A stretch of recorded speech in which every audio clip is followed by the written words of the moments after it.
By the way, let us know if you see any movement in those windows, because we can point out exactly whose room they're investigating, at each point, what we believe to be, which room. And obviously on the upper floors, it was Kaylee's room on the right as you're looking at the house, and it was Maddie's room on the left. So if you see those windows on the third floor, but that window on the right-hand side is the first time I've really seen it lit up at night.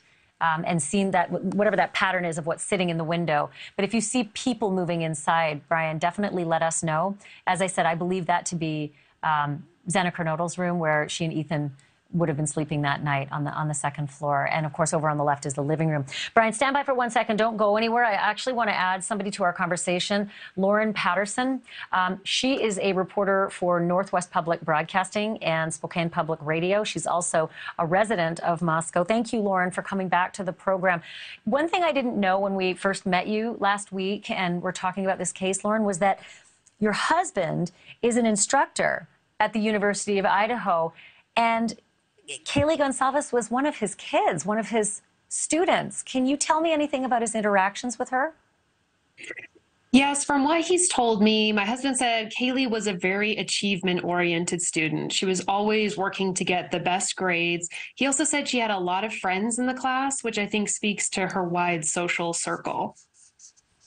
That makes sense. When I look at her Instagram, it's loaded with fun and friends. Not to say everybody's isn't, but hers in particular just seems to be so filled with joy and so many, friends and associates, close friends, that you would snuggle with in pictures. So the other question I wanted to ask of you, because you're there and you live there and you would know the difference between, D-Day, before this began and then after, is that the local businesses, they really rely on a lot of kids as their employees. And many of these kids have not come back. So what is the net effect of that, Lauren?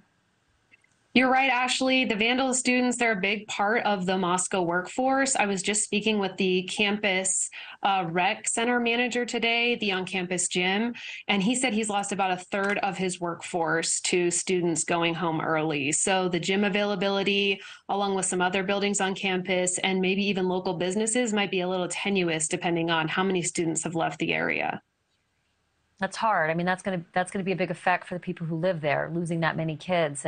Who knows if they'll even come back after the Christmas break, too, however long this goes on. Brian, as you were flying to Idaho, I understand that you sat beside a very nervous mother who had something to say about the sorority houses on campus and what's happening there. Can you walk me through the conversation you had with her? Yeah, she was nervous. Her daughter, who was also on the flight, is in one of the sororities, knows some of these girls, and she was allowing her daughter to come back to campus because her daughter wanted to be at the vigil so badly. But so many parents are not making that choice. One thing that made her feel better is that her sorority hired private security, multiple private security, some former military, to be at the sorority house 24 hours a day. That made her feel better. Walking around campus today, I'll tell you, most of the people were walking in groups, at least in pairs. There are people who live off campus that added additional locks to their doors. I mentioned ring cameras. They've added ring cameras. And almost everyone we talked to said that they were not going to go outside after dark. That sounds about right. And how sad is that for kids away at college, because that's what they do. They should have the time of their lives while they're doing this.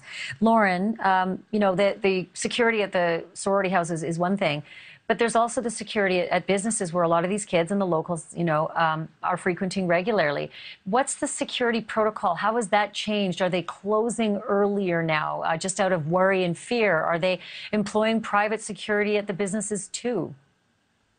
Well, Ashleigh, I can tell you that at least one restaurant owner I talked to, he's making sure that his employees walk to their cars in pairs at the end of their shift. No one walks alone. They maybe get the help of a manager. And it is getting dark pretty early here. It gets dark around 4 p.m. this time of year. So there's a lot of darkness really early on in the day.